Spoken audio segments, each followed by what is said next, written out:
Start করেছ?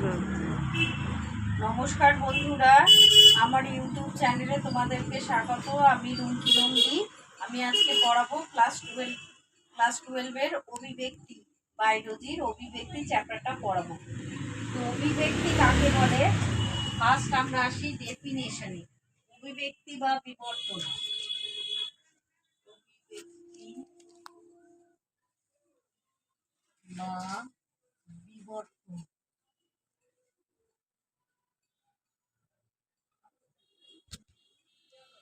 অভিব্যক্তি বা বিবর্তন হচ্ছে অনুন্নত পূর্বপুরুষ থেকে অনুন্নত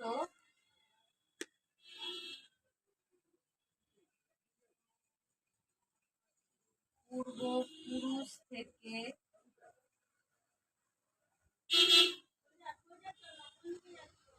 উন্নত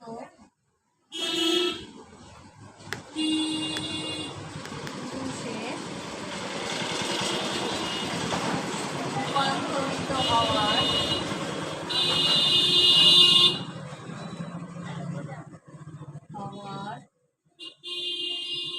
ঘটনাকে অভিব্যক্তি বলে।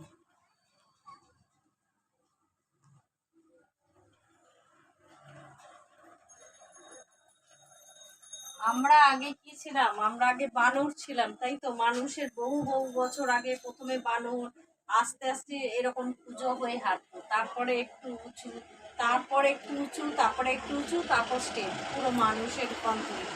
এইভাবে অভিব্যক্তি বা বিবর্তনের উৎপত্তি হয়েছিল।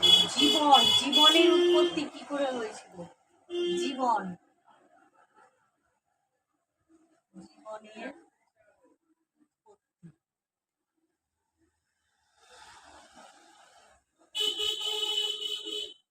জীবনের উৎপত্তি হচ্ছে মানে জন্ম, তারপর কি বলো, বৃদ্ধি, তারপর হচ্ছে প্রজনন, তারপর বিবর্তন, তারপর মৃত্যু।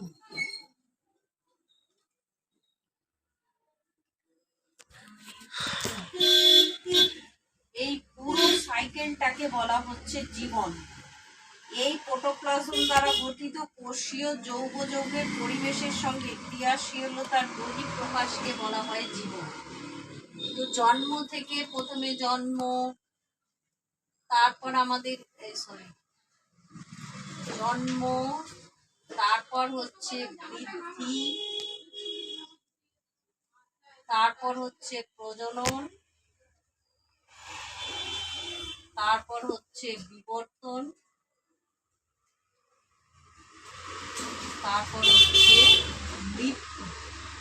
এই পুরো সাইকেলটাকে আমাদের বলা হচ্ছে জীবন। এইভাবে উৎপত্তি করা হয়েছিল। জীবনের সৃষ্টির সময়কাল বিজ্ঞানীরা অনুমান করেন জীবনের সৃষ্টিকাল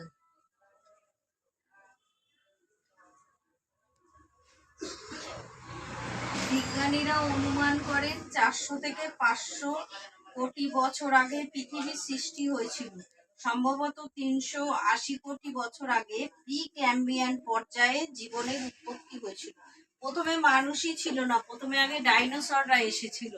আমরা অভিব্যক্তিতে পড়েছিলাম অনেক জায়গায়, মানে গুগলের অনেক জায়গাতেও বলে না, সেই দেখা যায়, কি বলে ওটাকে, জীবাশ্ম। অনেক ইতে সমুদ্রের তলায় অনেক পাথরের মধ্যে অনেক প্রাণীর জীবাশ্ম দেখা যায়। যেমন বিবর্তন কত জায়গায় এখন বিবর্তন হয়েছে, যেমন জেলিফিশ খুব একটা দেখবে সমুদ্রের তলদারে দেখা যায় না, খুব কম। স্টারফিশ দেখা যায়, কিন্তু জেলিফিশ খুব কম দেখা যায়। জেলিফিশ, তারপরে ওই যে শঙ্খের এইটা তো কোনোদিনই আমি দেখতে পাইনি, শঙ্খ যে চলে বেড়ায়, শঙ্খ বড় বড় তো একটা প্রাণী শঙ্খ। তারপরে ওখান থেকে একটা মুক্ত থাকে, মুক্তটাকে বার করে সেইখান থেকে ওটাকে প্রাণীটাকে ওখানকে মেরে ভেতরটা বার করে তারপর শঙ্খ বিক্রি করে। শঙ্খ আমি কোনোদিন চোখে পড়েনি। শঙ্খ নাকি দেখা হচ্ছে বলে ভাগ্যের ব্যাপার, শঙ্খ দেখা। তো সম্ভবত 500 কোটি বছর আগে পৃথিবীর সৃষ্টি হয়েছিল জ্বলন্ত সূর্যের টুকরো থেকে নক্ষত্রমণ্ডলে ধূলিকণা সব জমাট বেঁধে একটা পৃথিবীর সৃষ্টি হয়েছিল। ভূগোলে পড়েছি। তুমি যদি বিড়লা প্ল্যানেটোরিয়ামে যাও তুমি তারামণ্ডলে দেখতে পাবে ওপরে এরকম শুয়ে শুয়ে, মানে তারামণ্ডলে অ্যাস্ট্রোফিজিক্সে পৃথিবী কি করে সৃষ্টি হয়েছিল পুরোটা বলে।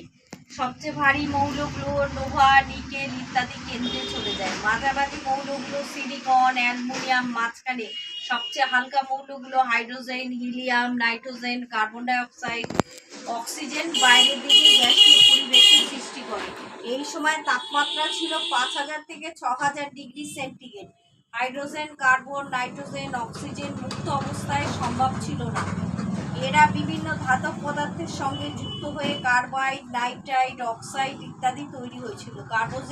Carbon, nitrogen, oxygen, Cyanogen, methane, জল, অ্যামোনিয়া, সায়ানাইড। সায়ানোজেন আর মিথেনটা হচ্ছে জৈব যৌগ, মানে অর্গানিক কম্পাউন্ড, আর বাকিগুলো হচ্ছে আমাদের ইনঅর্গানিক কম্পাউন্ড। পৃথিবী ধীরে ধীরে ঠান্ডা হতে থাকে। গ্যাসীয় উপাদানগুলো প্রথমে তরল, তারপর কঠিন হতে আরম্ভ করে। জলীয় বাষ্প বৃষ্টির মাধ্যমে পৃথিবীতে পৌঁছায়, তাই তো? যে পুকুর থেকে জল ওপরে ওঠে শীতকালে দেখবে বাষ্পীভূত হয়ে ওপরে ওঠে, মেঘ সৃষ্টি হয়ে ওপরে ঘুরে বেড়ায়, যখন আর মেঘ ভারী হয়ে যায় ওপরে, যখন আর থাকতে পারে না নিচে বৃষ্টি রূপে ফিরে আসে বায়ুমণ্ডলে। এইভাবে জল চক্রাকারে আবর্তিত হতে থাকে। পৃথিবী ঠান্ডা হতে থাকে, জলরাশি জমে সমুদ্রের সৃষ্টি হয়। এই সমুদ্র জলে পরিবেশ থেকে অ্যামোনিয়া, মিথেন, যেমন ভঙ্গিল পর্বত সৃষ্টি হয়েছিল সেই আঙ্গারাল্যান্ড আর কি গন্ডোয়াল্যান্ড, হ্যাঁ গন্ডোয়াল্যান্ডের সেই দুপাশে সমুদ্র ছিল, সেখান থেকে সেই জায়গাটা থেকে আজকে ভঙ্গিল পর্বত। ভঙ্গিল না, হিমালয় পর্বত। হিমালয় পর্বত ওরকম ভাবে সৃষ্টি হয়েছে, প্রাকৃতিক ভূগোলে পড়েছিলাম। তো সমুদ্র জলে অ্যামোনিয়া, মিথেন ধুয়ে যায়, খনিজ পদার্থ জমা হতে থাকে। আদিম পৃথিবীর বায়ুমণ্ডলে মুক্ত অক্সিজেন ছিল না, কিন্তু হাইড্রোজেন, অ্যামোনিয়া, মিথেন ছিল। এছাড়া কার্বন মনোক্সাইডের সংকেত হচ্ছে CO, carbon monoxide, carbon die oxide, nitrogen, NO2 এগুলো ছিল। সূর্য থেকে আগত উচ্চ শক্তির বিকিরণ পৃথিবী পৃষ্ঠকে গরম লাগছে। তো এই ছিল আজকের ক্লাস। যদি বন্ধুরা ক্লাসটি ভালো লেগে থাকে অবশ্যই সাবস্ক্রাইব করো, সাবস্ক্রাইবের পাশে বেল আইকনটা প্রেস করে দিও। এই ধরনের যে সমস্ত ভিডিও বানাবো তোমাদের কাছে পৌঁছে যায়।